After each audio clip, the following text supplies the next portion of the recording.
Welcome to Brain in the Vat. I'm joined by Travis Timmerman today, who'll be co-hosting with me, and we're going to be interviewing Matthew Strohl, and we're going to be talking about bad movies. Uh, Matthew, would you like to start with a real-life story about a bad film? So since I published my first book, Why It's Okay to Love Bad Movies, I get asked all the time, what's your favorite bad movie, quote unquote? And the answer is David Winter's film, Dancin' It's On, which I discovered because I was in the midst of a project where I was trying to sort of survey the acting careers of the fleet of professional kickboxers who became professional actors in the 80s and 90s when kickboxing was at the height of its popularity. And this guy, Gary Daniels, who was the light heavyweight world champion, a British guy, he was in a zillion great action movies that I've enjoyed, and I got to the point where I'd seen every single Gary Daniels movie that you could stream on any application, but I still check once a month or so to see if there are any new ones. And lo and behold, one day this movie showed up, Dance and It's On. Like, oh, what's this? So I immediately pressed play, and I was just blown away by what I saw. It's the movie, for example, begins with a musical number that appears to be an advertisement for tourism in Panama City, Florida. There's this huge number about how great it is to visit Panama City, and I deduced immediately that there must have been some deal with the local chamber of commerce to film there. And so, but continuing on, the movie was just it was delightful. It was full of dancing and obviously a lot of non-professional actors who were really acting their hearts out. Is all the kind of sincerity, sort of excessive emotions that are a little bit out of context in the way they're presented. All this stuff I really enjoy, and I finished watching it and I was just delighted. And the next day, my wife came home and I said, "We have to watch this." So we watched it. And then the next day, she came home and she found me watching it again. She was like, well, "What are you doing? How can you be watching this again?" But then she sat down and watched it with me. So I got on Twitter because I wanted to spread the word about this wonderful film, and I announced to at the time small group of followers that you got to watch this movie Dancing It's On. But then I immediately realized, oh wait, maybe they won't be able to find it. So I searched the internet to see how easy it was to find, and the first thing that comes up is a Riff Tracks presentation of the film. Now, if you're not familiar, Riff Tracks is downstream of Mystery Science Theater 3000, and it features a pair of comedians making fun of the movie while it's playing, making jokes about it, riffing on it in various ways. And when I saw this, I was immediately horrified that people would watch that instead of just watching the movie straight. And I had enjoyed the movie so much watching it straight that I really wanted people, at least the people I was recommending it to watch it that way first. So I got back on Twitter and I said, "You don't watch the riff tracks; it will ruin it." Well, fast forward a month later, I finished teaching a class, and I came out and I checked my phone and I had like 127 Twitter notifications. And it turned out that Bill Corbett, one of the comedians from Riff Tracks, who has 100,000 Twitter followers, he had found my tweet and he had put me on blast to all of his followers. He had said something like, "This guy thinks he figured out our secret plan to ruin things for you." Okay. And of course, these Riff Tracks fans, this is they are fans of insult humor. And boy, was I on the receiving end of a lot of that that day and for the week or so that followed. I got all kinds of hate mail. I got all people review bombed my book on Amazon. One of those reviews is still up. Amazon removed some of them, but one of those negative reviews posted that day is still on there. You can find it. Um, and I ended up having a good talk in tweets with Bill Corbett. And we reached a mutual understanding where he wanted me to acknowledge that him and his fans do have affection for these movies that they make fun of, and in his mind, making fun of the movies is a way of appreciating them. Now, I have some disagreements with that, which we can get into, but I do want to acknowledge that it certainly is possible to make fun of a movie in a way that's appreciative, in a way that's sort of pointing out what's funny about it. But the thing is that the longer I've had a relationship with this movie, the more I become convinced that you have to also, even if you're gonna watch it with riff tracks or make fun of it, you have to also watch it on its own to really get at what's so interesting and valuable about it in my mind. So the director of the film, David Winters, he's most famous today, at least, for his involvement with his action movie studio, Action International Pictures, where he directed a bunch of wild action movies. He also directed a horror film called The Last Horror Film, which is an unofficial or sequel to Maniac. He's famous for that kind of genre work. But early in his career, he was a professional dancer and choreographer. He was actually in West Side Story, the original Broadway production, and he was in the film West Side Story. His first love was dance, and most of his career he was far away from that. He was making these Vietnam exploitation movies, very violent war movies, and he made Dancing It's On deep in his retirement, just a couple years before he died, in fact. And it was a chance late in his life to return to his beloved dance genre, and for the first time ever as a director, to direct a musical. The more I've watched the movie, I've started to find it genuinely moving. I mean, he's in the film. He plays, there's a sort of a character who plays the grizzled old dance instructor who trains the young couple for the big competition. He plays that character. And there's some explicit references to his relationship with the action genre in the movie.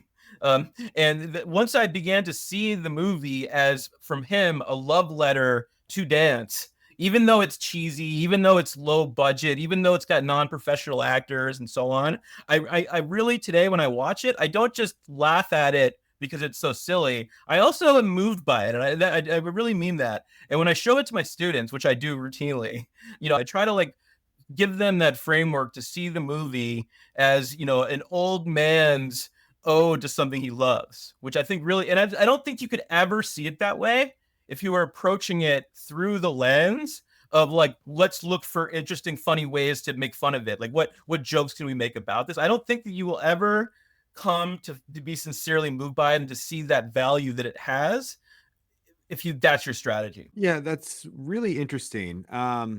One thing that jumps out about that particular example, though, is it seems like that movie has some real aesthetic value and artistic achievement. And what I take you to be objecting to with Riff Tracks and Mystery Science 2000 and the like is that it engages in what you call bad movie ridicule in your book, which I'm just going to hold up because it's a wonderful book. Everyone should buy it and read it if you like film or philosophy. You'll like this. So there are these questions about movies that are so bad they're good. When we engage in bad movie ridicule, you say good means something like ripe for mockery. That's how we make sense of it. And you broadly argue against that in the book. Okay, so I want to get more into the arguments, but I do want to ask about this particular example. It seems like that's not good to do for this movie because if you watch it without the riff tracks, you can see that there's real aesthetic value and artistic achievement there. But I'm not sure if that's going to generalize to movies that are in riff tracks typically, or in other types of movies that we might want to engage with bad movie ridicule. So do you think that this is unique in that respect? And if so, is there something wrong with ridiculing movies that lack that sort of artistic achievement? Sure. I think to answer your excellent question, I need to say a couple things about what my view is about. So you gave my definition of bad movie ridicule, but I want to talk about what I see as the alternative, which is bad movie love, which I define as, so when you say a movie is so bad it's good, you obviously don't mean bad and good in the exact same way. That would be nonsense if it's so bad in this one respect that it's good in the same respect, right? That doesn't make any sense. So I take it when people say something is so bad it's good, they mean it's bad in a certain way in virtue of which it's good in another way, right?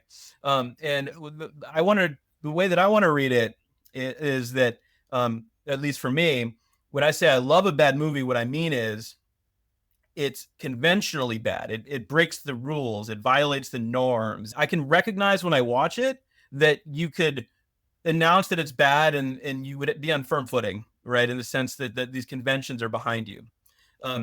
But at the same time, those conventions aren't the final say on value. The conventions aren't sort of pointless. They're not arbitrary, but it's of course possible to be unconventional and to be interesting in virtue of being unconventional.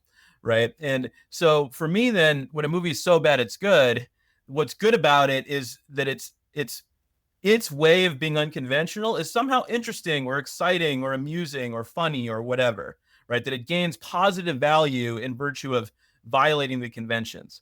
but the way that it violates the conventions is not seen as artistically serious, right? It's not like David Winters was Jean-Luc Godard, was some avant-garde filmmaker who was flouting conventions for some pointed reason. It was that he didn't have any money to make this movie, and so a lot of it looks cheesy. A lot of it, he couldn't afford professional actors, so we got reality TV stars to appear in the cast. For some of the actors are people from the TV show So You Think You Can Dance, right? So things like that, right? And so those aren't considered artistically serious reasons for sort of violating conventions, and so the movie is dismissed as simply inept, right? And what I want to do is turn that around and look at ways that apparent ineptitude can be interesting. Now, your challenge is that I've just pointed out ways in which the movie is sort of genuinely good, that it's successful.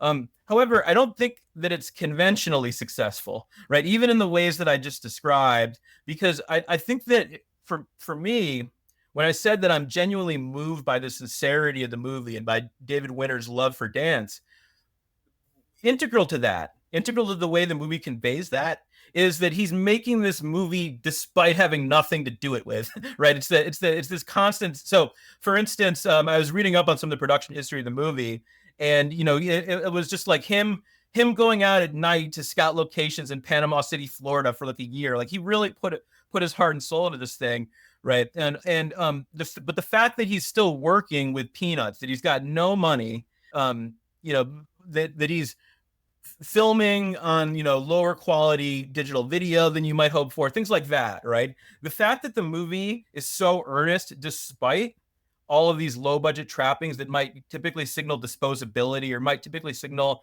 that no one really cared about this movie very much, those two things are in tension, right? And that, I think, is part of what makes it so moving, is that, like, again, despite not having the means, he did it anyway, right? So I do think that its sort of conventional badness is integral to these values that I'm seeing in it. But I wouldn't say that it's a conventionally good movie. I wouldn't say, even in the ways that I described before. So it feels like there could be a couple of things going on. The one is the way in which a film is made could make it bad. And it also might be that there's something endearing about a filmmaker's project, so that they've slaved away and sacrificed so much so that they can make this thing. And given the budget that they have, it's an impressive feat. So if you think about films like Clerks or El Mariachi, both made on shoestring budgets, films that launched those filmmakers' careers, and no one really thinks of them as bad movies, even though the production value is very minimal. I mean, Clerks is on black and white footage, shot in one location. El Mariachi is made with non-professional actors, but they're both, I think, good movies. And so there's something different about this bad movie, and we can have two versions of it, I suppose. The one is where we say, you really did try your heart out, but you were bad at it. So, and that's kind of endearing. So, like, you're Ed Wood and you're trying to make this a Hollywood blockbuster film, but you turn out like, Plan 9 from Outer Space. And the fact that you tried and failed is what makes it endearing, is what makes it the kind of thing that people want to revisit over and over and over again, without thinking that it's actually a good movie. So I'm interested in knowing, like, what it is you think that would be good making features of a film, when we can say objectively this is a meritorious artistic achievement, and these are good making features of a bad film, that make it overall worthwhile. Right. I think that these things shift and change over time. And actually, I think that there's a feedback loop where the alternative critical systems that fans of so-called bad movies develop are part of what can influence these changes, right? I do think that there were movies that were sort of roundly seen as bad, and in a sense with good reason relative to conventions of the time, in the 70s or 80s, where those perceptions have completely turned around now. There's Elaine May's Ishtar is a very famous example where it's about these lounge singers lost in the desert. It's part of why Elaine May didn't have a better career, even though she's one of the most talented directors of her era. That Ishtar had such a bad reputation, but over time, the movie develops a cult following, and then people reinterpret the aspects of it that were deemed bad, and then those ideas get circulated, and the relevant norms get revised, and so on. I don't think that this is a stable thing, and I think it's like highly dependent on context, right? But in broad strokes, right, we can say that people don't go to so-called bad movies to get the same things they're going to get from, let's say, an emotional drama or something like that, right? You're looking for something different, and that includes Dancing It's On, even though again I do find it moving. Which are so, and I think that the people who tend to really go for bad movies are people who are quite interested in movies in general, right? It's generally a place that it's not the first place you go when you're interested in movies. Typically, it's some place you go once you feel like you've seen it all, you've seen enough, like you don't want some more of the same thing. And for that's me. Like I'll say I'm a glutton about my movie consumption. I've seen many thousands of movies.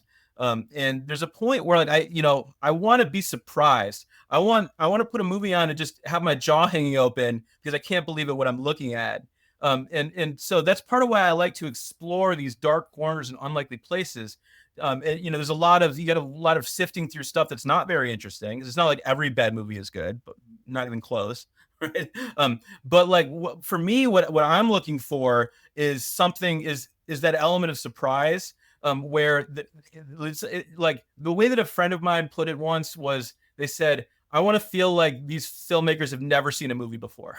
Right, that they're operating completely outside of the set of established conventions that shape our expectations, right? And so for me, the values that I'm looking for are generally going to be bound up with that kind of a departure, right? That kind of sense of it's as though it could be an avant-garde experiment, but it wasn't conceived as that, right? It arrived at that result from a different direction, right? Simply through, let's say, a lack of means or a lack of know-how. Like that's the case with the Plan 9, right? That Ed Wood had the enthusiasm, but not the know-how. And so the movie gains its surreal quality from somebody who didn't really know how to make a movie, just sort of charging ahead without hesitation and trying to just do special effects that you didn't really know how to do, and so on, right? Yeah, that's very helpful. And I'm going to push back on that, the new example that you give again. So like Ishtar is great because Elaine May is wonderful. And she did things that would surprise you in that film, like cast Dustin Hoffman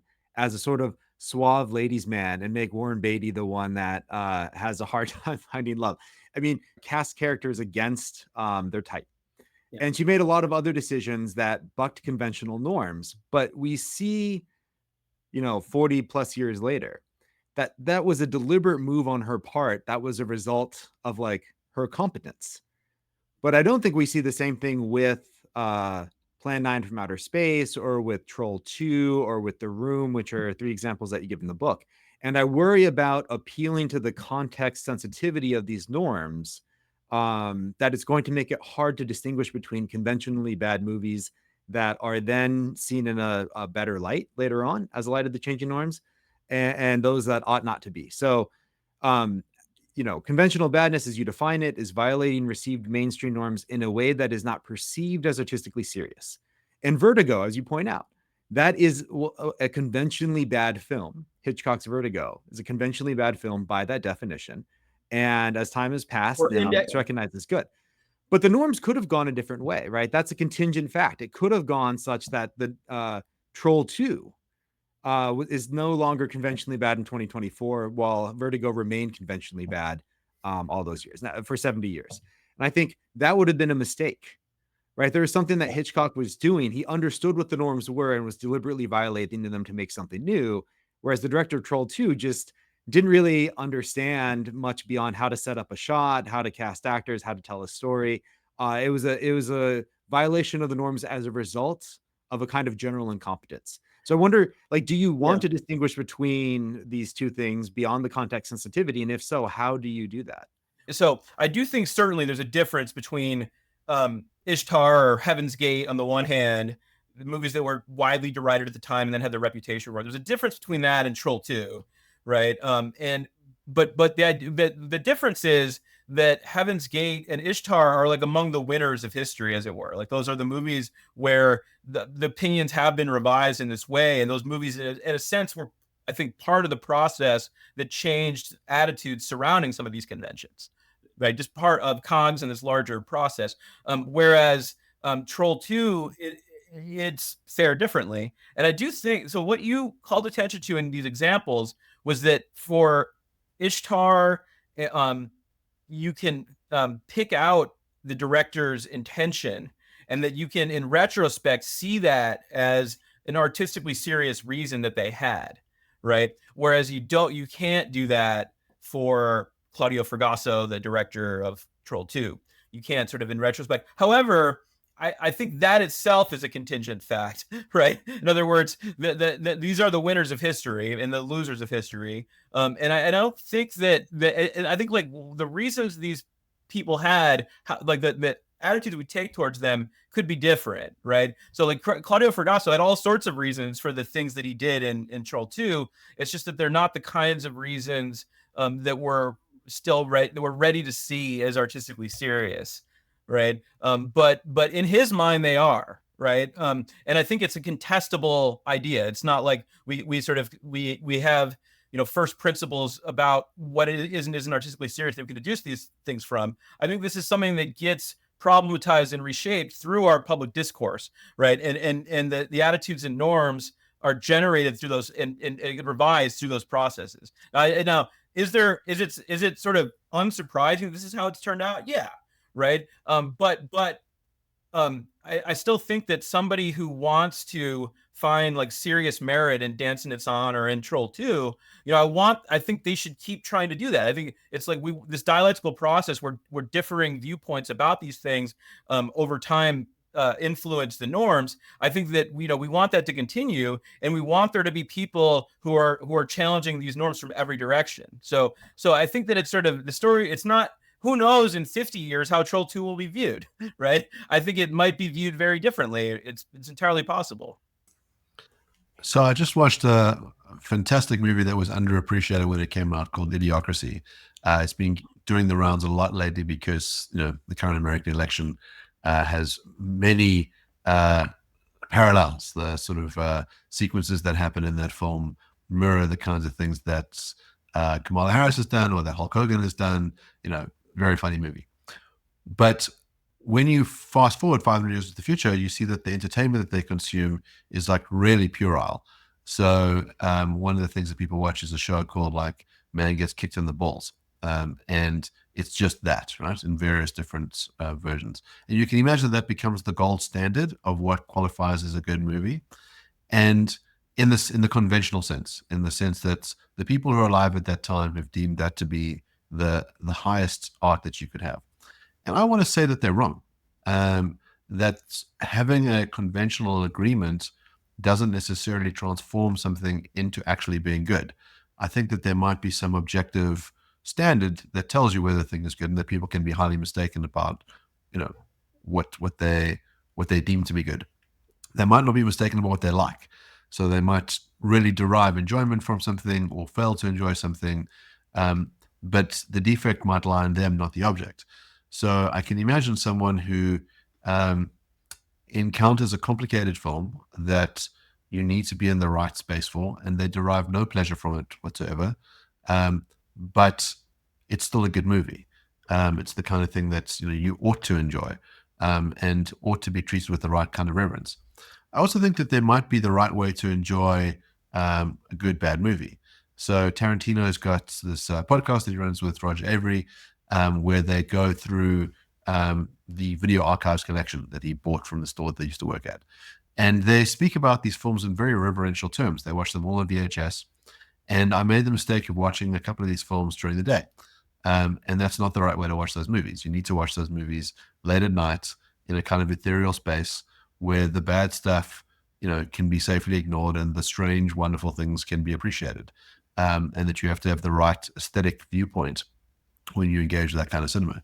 And the films that he picks out tend to be these things that sometimes early films by great directors, where he acknowledges that the film is overall a failure, but that there's something in there that curls up inside of your brain and doesn't leave you, and he thinks that's amazing.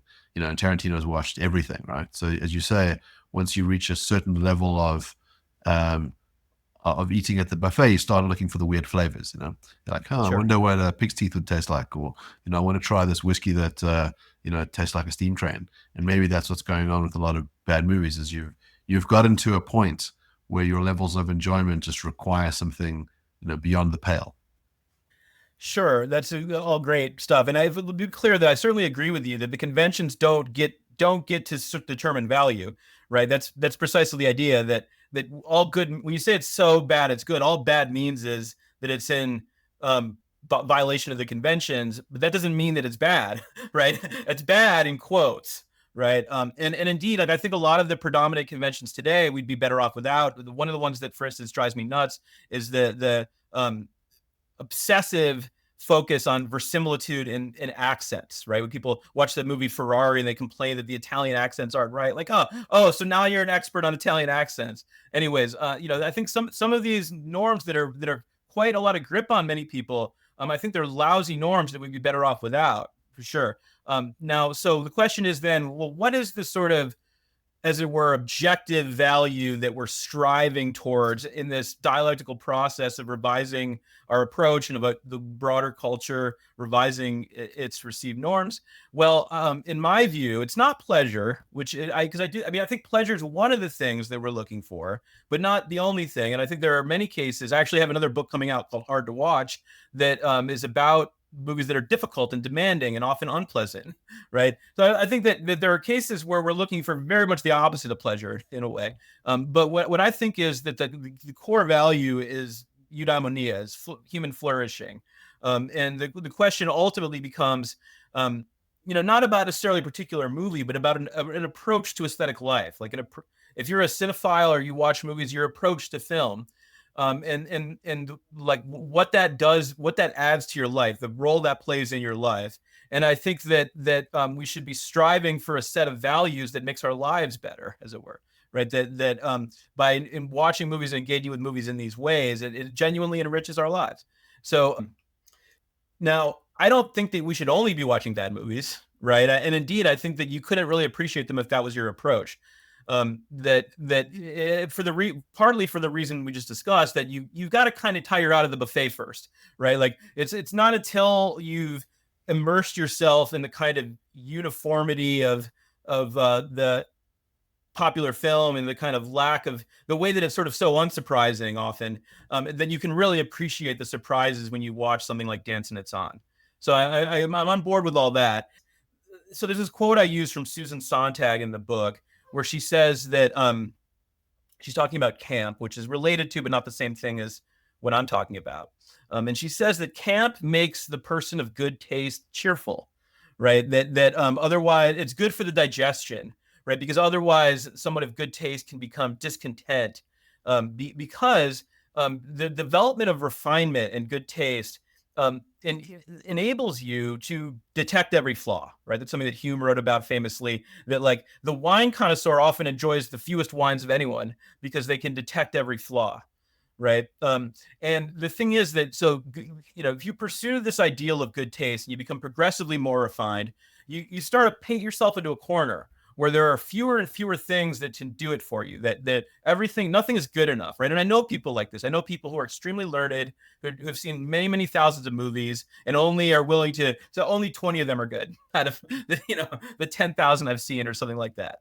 And I think that, like, to echo Sontag, I think that getting into bad movies makes you cheerful, because it's a way to take that refinement and deploy it creatively, right? So it's like this ability that you develop over time, over watching thousands of movies and thinking about them, to pick up on variations and to think about variations in the context of a larger system. These kinds of things that you learn, that getting into bad movies becomes a way to deploy that creatively. So like, I've got even a third book I'm working on, which is called The Trash Collector. And it's about not just bad movies, but it's about something even more extreme. It's about culture that is dismissed as beneath consideration. Like, why would anyone even dabble in that? So Lifetime movies is one of my examples. Shifter, like werewolf, like shifter romance novels. Stuff like that where someone like me, I'm a straight guy in his 40s. It's the kind of thing that is sort of supposed to be beneath consideration for me. Like, of course, I'm not going to read these novels. So I read 50 of them, right? And so I think that when you take these kinds of deep dives into these unlikely areas, you can take that refinement that you've developed by watching all your Bergman and your Chantal Ackerman and all that. You take that refinement and you can deploy it by finding sort of creative ways of thinking about Lifetime movies, creative ways of thinking about Wolf Shifter romance novels, whatever. And for that makes, for me, aesthetic life lively and exciting. I'm not just retracing the steps of greatness over and over again. I'm going out there and finding value in places that you wouldn't expect it. And I think that does enrich my life. It does make my life better because, again, it puts me in an active position. Instead of sort of passively receiving greatness where I know it is to be found, I'm out there actively constructing interest where it's not supposed to be found. Yeah, I like that a lot. And then I do wonder whether there's anything objectionable about doing this. So, I mean, one thing that you might worry about with like bad movie hate is the ridicule is disrespectful or something like that in some way. And bad movie love sounds like it avoids that pitfall.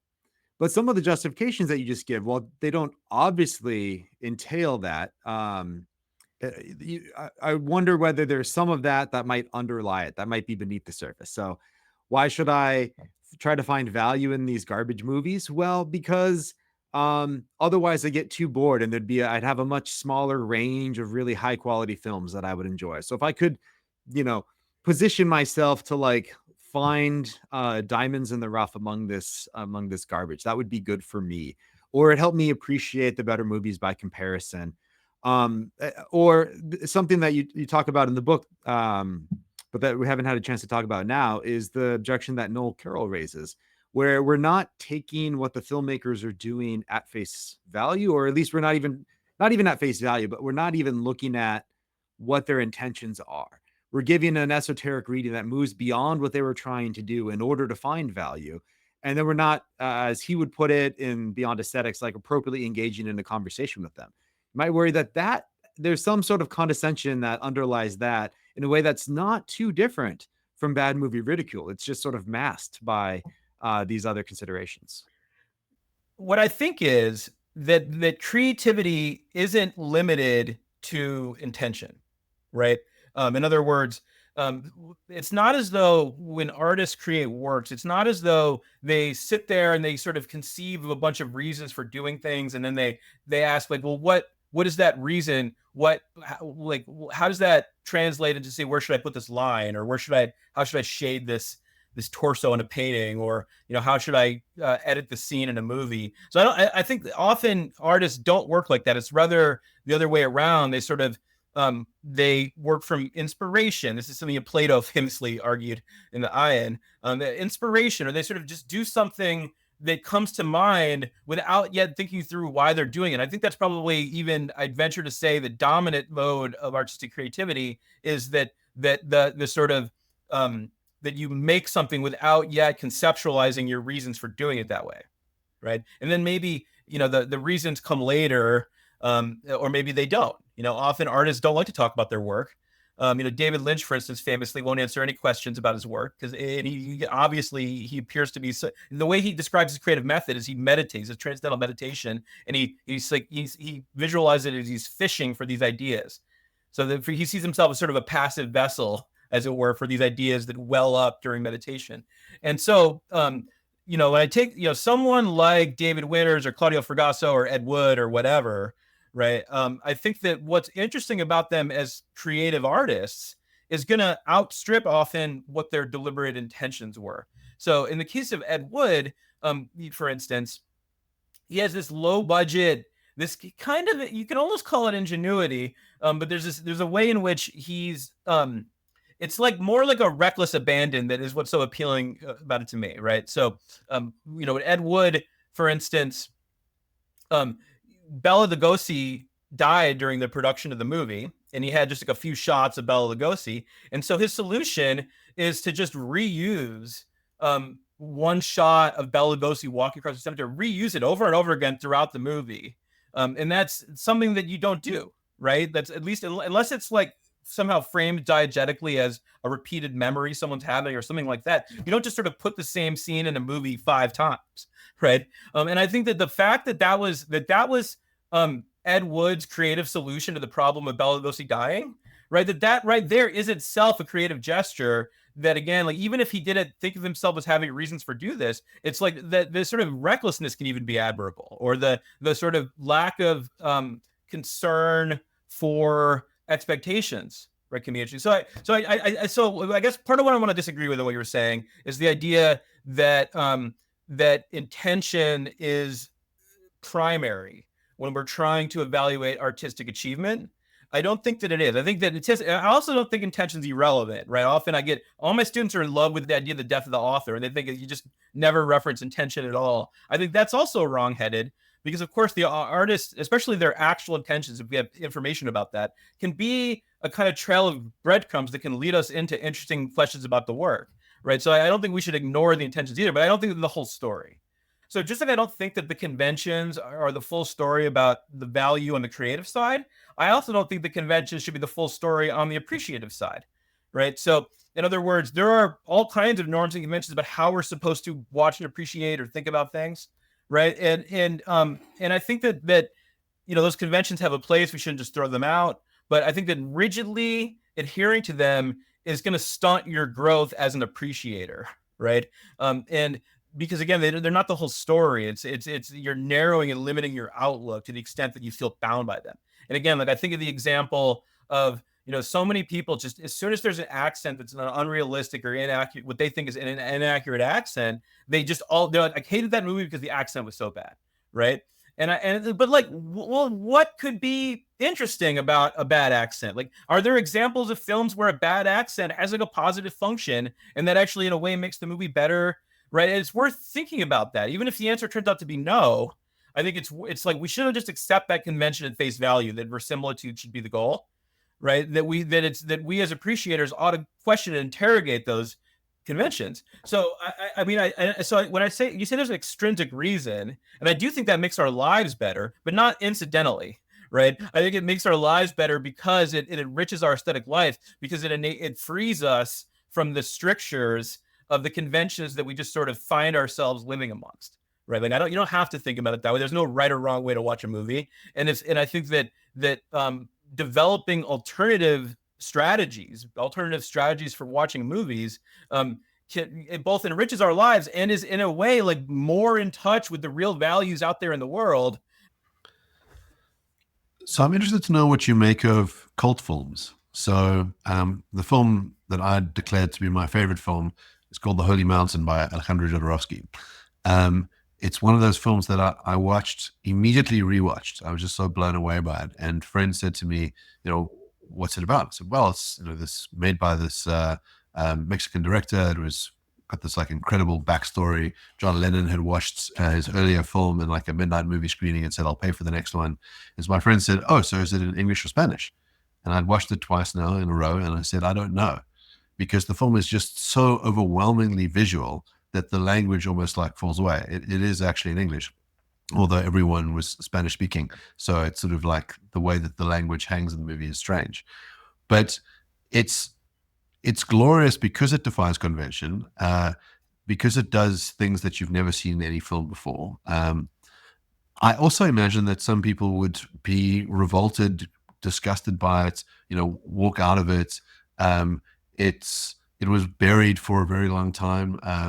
The director and the producer had this huge fight, and basically the producer said to him, I'm going to make sure nobody sees your movie. So for like 40 years, it was traded around on grimy VHSs, and then eventually got remastered and screened at Cannes.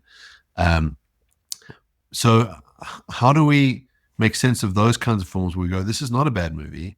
This is a glorious, wonderful film that has this cult following. It defies conventions in all these ways.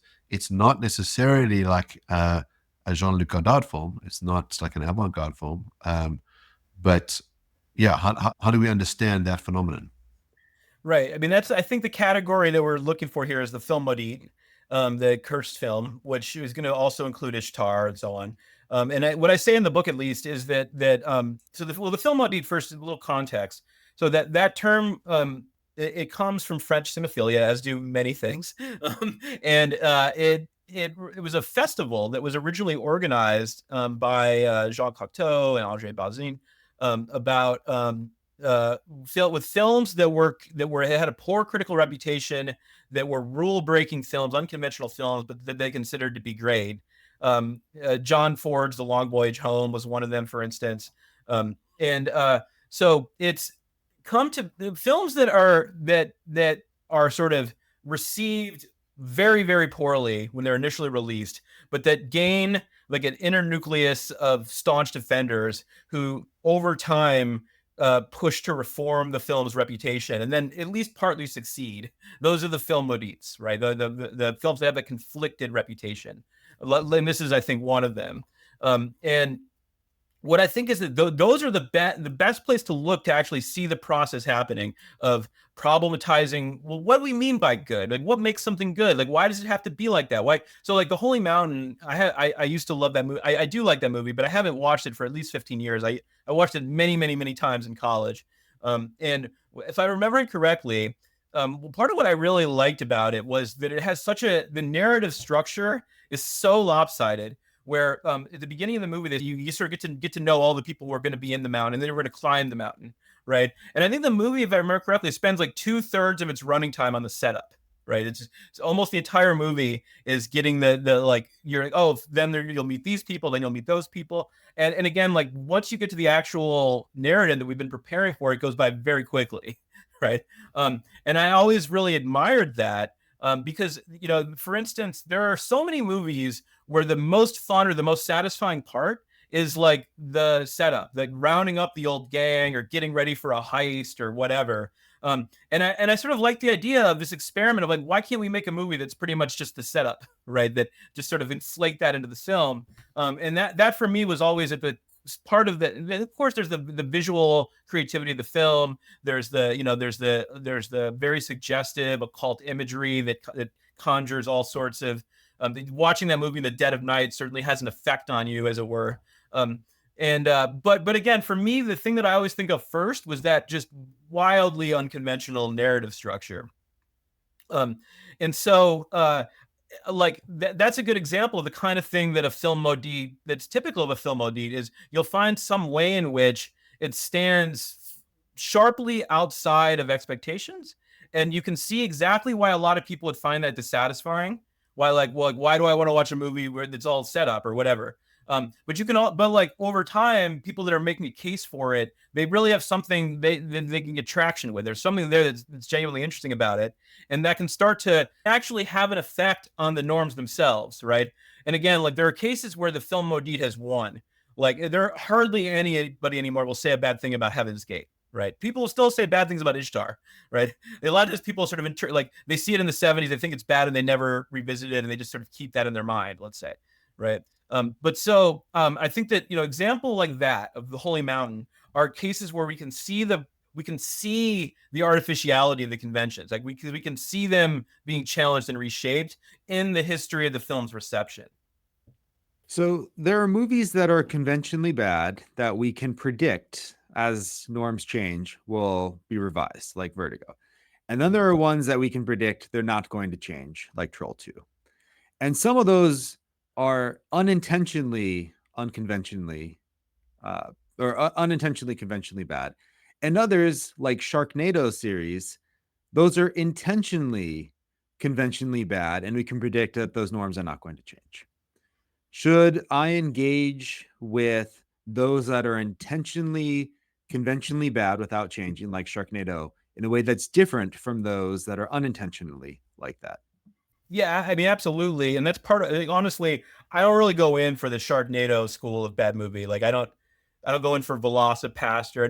Not this, there are people who do, and I can see what they're doing. I can see like how they're engaging with those movies and why they enjoy them. I can acknowledge that, as it were. And I can even acknowledge the Mystery Science 3000 approach and the riff tracks approach. I can acknowledge what they're getting out of it. It's just not my chosen path. And there's something that I'm getting out of what I'm doing that I think that for me is special, right? Now, why is that? Why don't I go in for Velocipaster? Well, so this is something that Susan Sontag also wrote about, right? She makes the point that the really satisfying camp is the quote naive or pure camp, not the stuff where like you're deliberately making something campy. So when I try to explain this, the example that comes to mind is the difference between um, people in your life, friends you might have, people who are genuinely weird in a way that you really adore about like this person's so weird and I love them for it. And I love the ways they're weird. They're not like other people and that like they're so sincere in their weirdness. There's plenty of friends like that I really care about and admire in part because they're so weird in a way, again, like in a way that's beautiful. But then there are people that put on a performance of being weird, right? There are people who like, wear extravagant outfits that are like very thought out to cause a certain effect. It's not like you just got up and dressed yourself that way. You calculated this effect that you would have by dressing this way. And for me, I'm way more interested in the genuine weirdos than I am in the people who put on a really good performance of being weird, because it's like the performance of being weird is actually like a backhanded way. It's like a backhanded way of being conventional in a sense, because you're reifying that distinction. Whereas the person who's genuinely weird doesn't see themselves as weird, right? They're out. They're just, this is who I am. They're out there being themselves. So when you have a bad movie that is not Sharknado, but rather Troll 2, right? Now, if you look at what Claudio Fragasso says about Troll 2, he says this is a film about the family and about the way that sort of outsiders want to eat the family, right?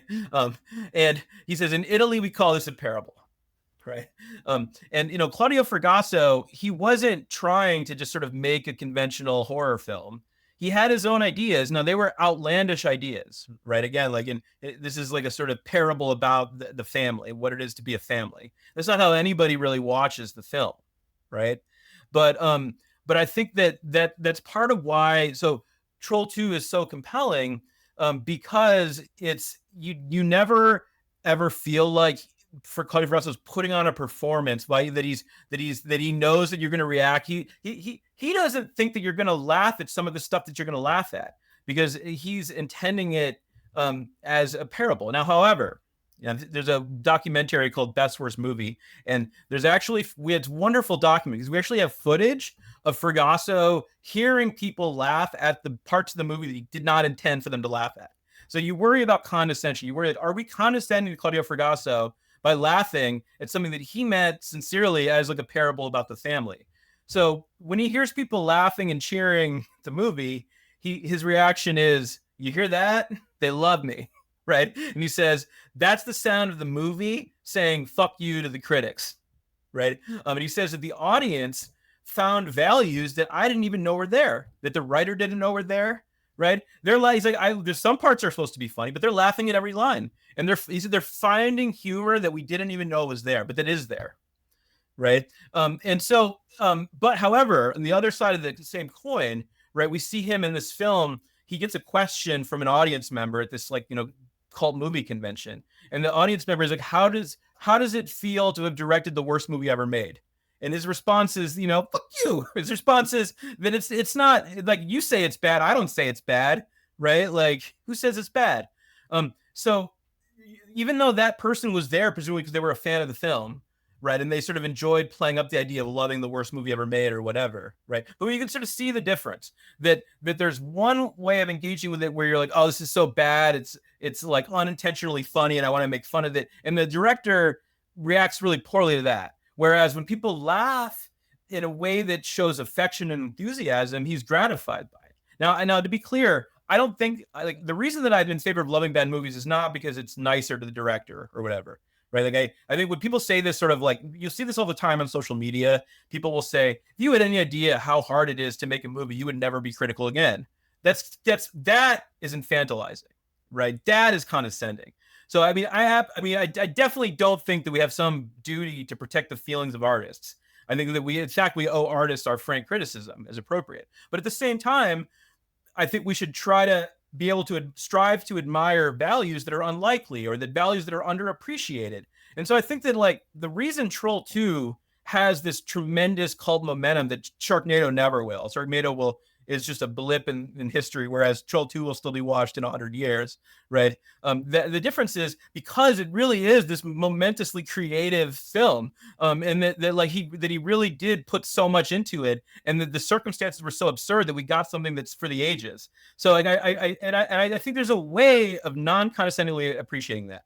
And the crucial thing is that you're doing it like that. You're not having a go at like how inept it is, but you're rather appreciating the ways that it's creative. It's a sort of a positive rather than a negative frame. So when we talk about these movies, as we think about it from the perspective of the director making the film, or we think about outlandish performances from certain actors, but there are production houses that have become famous for generating these good bad movies. So one is Cannon Films. So the two Israeli brothers who ran Cannon basically said, we don't make good movies, but we sure make a lot of movies. And they were really, really good at just producing tons of content, a lot of which washed up on South Africa's shores while we were under banning orders from the rest of the world. So we grew up watching these movies without reference to genuinely good cinema. So, we just thought that, American Ninja 5 really was the height of Hollywood, and that was, a really good movie. But there's a sense in which the world that they created out of Cannon Films, with these low budgets, with these sort of like cheesy action things, with strange horror, people really resonate with that. And there's something about that world that's, I think people have a strong fondness for. And then you think about like Blumhouse films, which are also done on this idea of we're going to have a very, very small budget, and occasionally we'll make something good. And occasionally one of those movies will win an Oscar. So I wonder about the conditions for making these things. I mean, in some senses, we've thought about it as, it's amazing what you did given the smaller money that you had. And that's sort of endearing, or you had this strange vision and, that's impressive. And sometimes the mechanisms behind that machine seem to be good for generating this kind of film. They might generate out of something else though, which is like a mediocre film where we say it's not so bad, it's good. It's if it was worse, it would be better, but it's just kind of middle of the road. It's a bit dull and it's forgettable, and it's part of this, I don't know, TCM filler sludge that's just, got to be there for the hours, but no one's ever going to write a book about it. Yeah, Cannon Films, they produce something like 200 films. I love Cannon. I'm an enthusiast of Cannon. I've only probably seen 60 or 70 of them, so it goes to show you there's a bunch that no one really cares about, and that not even enough to make it available to watch. So, someday I'll probably see more of them, but I've certainly seen my fair share that I could have done without. I think bringing this to a point, I mentioned that I've been exploring Lifetime movies. Well, boy, is that because the way that Lifetime movies are produced, there are these, like they do have in-house productions, but that's not the majority of what they show. There's like these production companies that they farm out these ideas, and they just produce tons and tons of stuff, and then they sell it to Lifetime.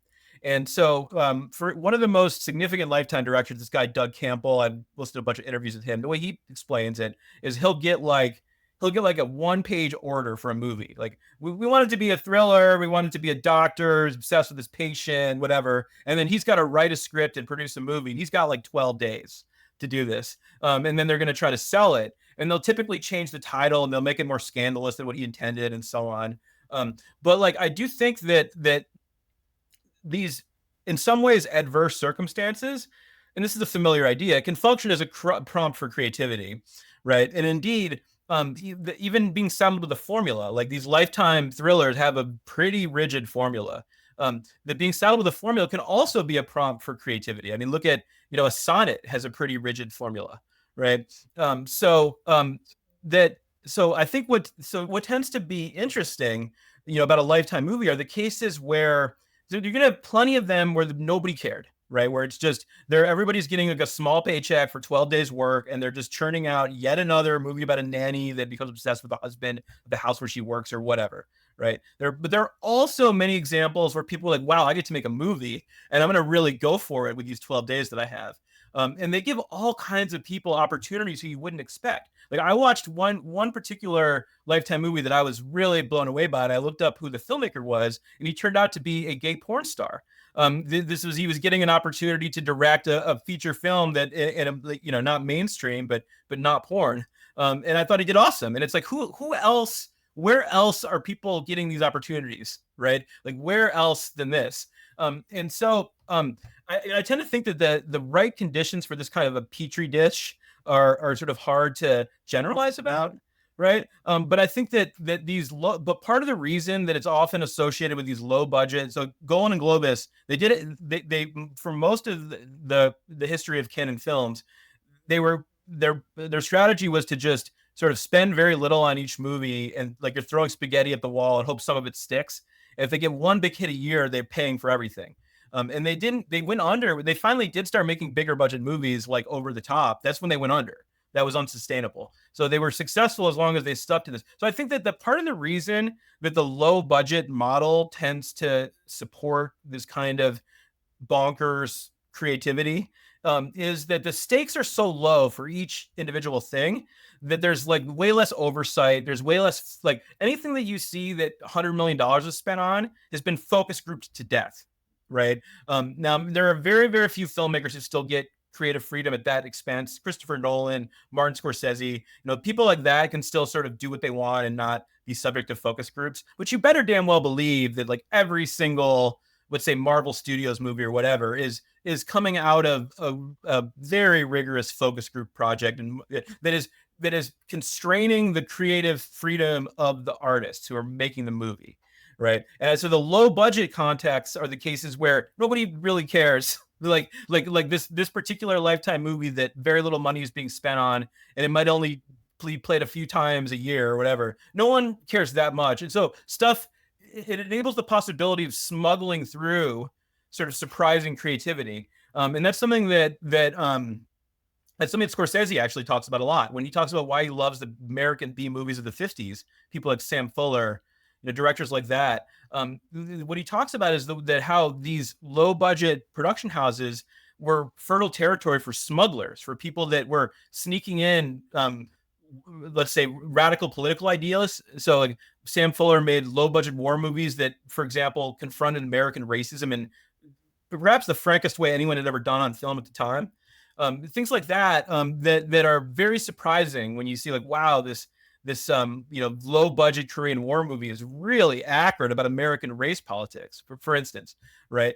So that I think is the basic idea, though, is I think that the kind of the type of production house, the type that tends to support these so bad it's good type movies, are there ones where there's this aura of freedom and disposability that lets people get away with things. So I'm curious about the limit to which we might engage in bad movie love in good faith. One line that you discuss in the book to some degree is immoral films or immoral works of art, right? So an example not discussed, or at least I don't recall it being discussed, is the 70s horror film Cannibal Holocaust. It's a film I love very much, in fact. So yeah. I'd love to hear you talk about this and then a couple other examples. So, I mean, one worry about that film, I mean, so people thought it was a snuff film. It's a like exploitation horror film. Some people thought that he'd actually killed some indigenous locals, but that turned out not to be the case, and he proved it in court, is my understanding. But they did, in fact, kill a number of non-human animals very brutally on film for the purposes of the art. Or Lons von Trier had one film that was a follow-up to Dogville, where they killed the donkey, and then they ended up not using that in the film itself, but they did murder the donkey for the purposes of the film.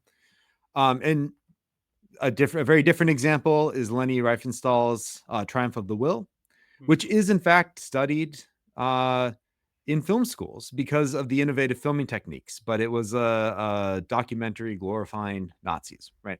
So, I mean, there's lots of different ways films could be immoral. I assume some of them you want to say we shouldn't engage in bad movie love with those, and others maybe it's okay to, or maybe you want to draw a sharper line somewhere.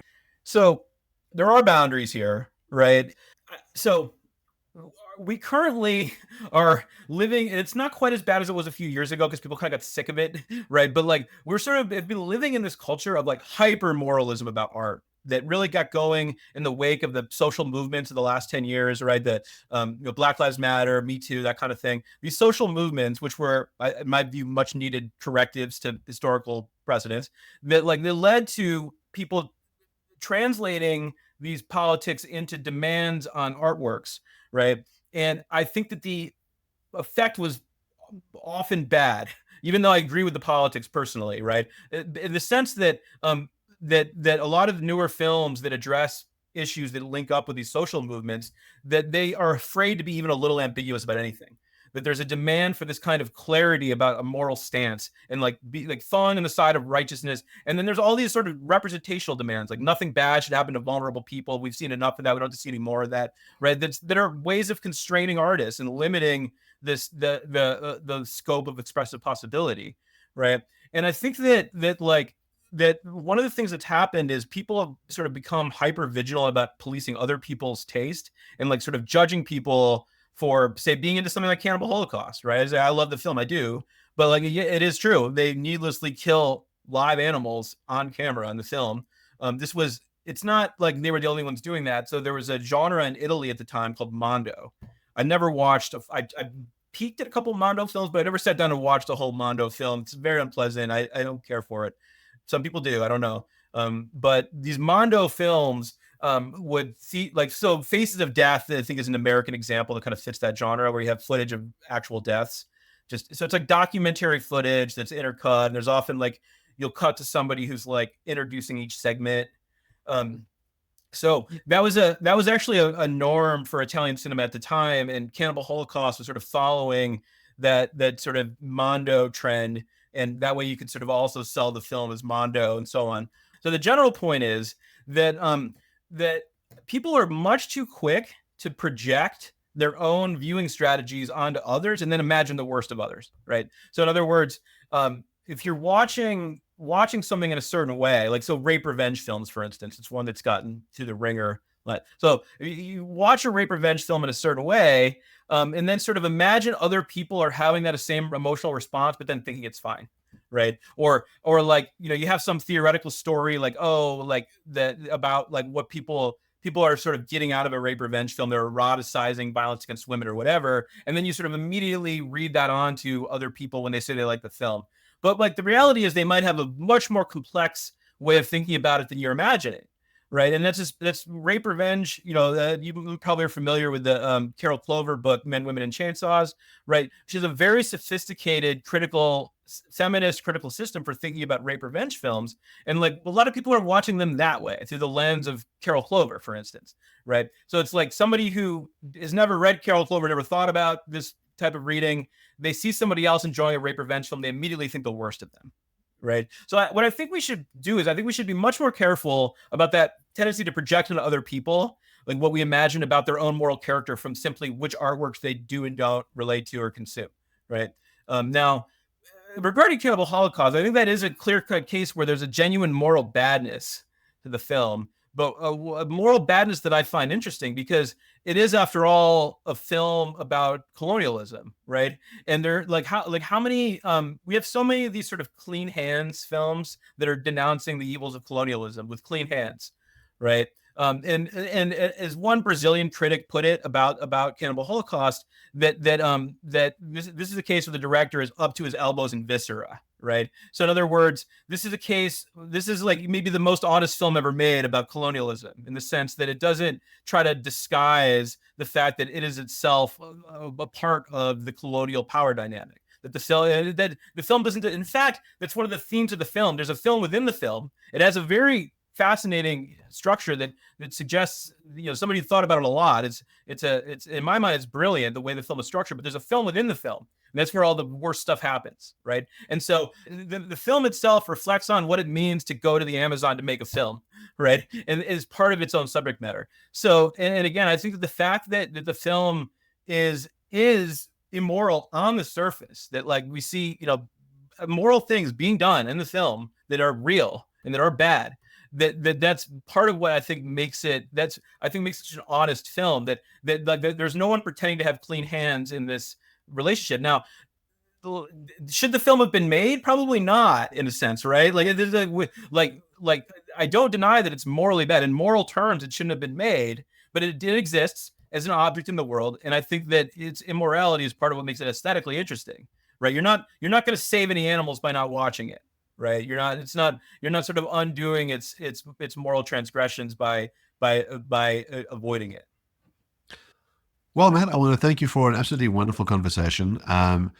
Travis is my go-to guy when I want to talk about exciting cinema, and we did an episode with him on Immoral cinema, and this was just absolutely delightful. And if you're tuning in as a viewer, please tell us what your favorite good bad movies are, either on YouTube or on Spotify.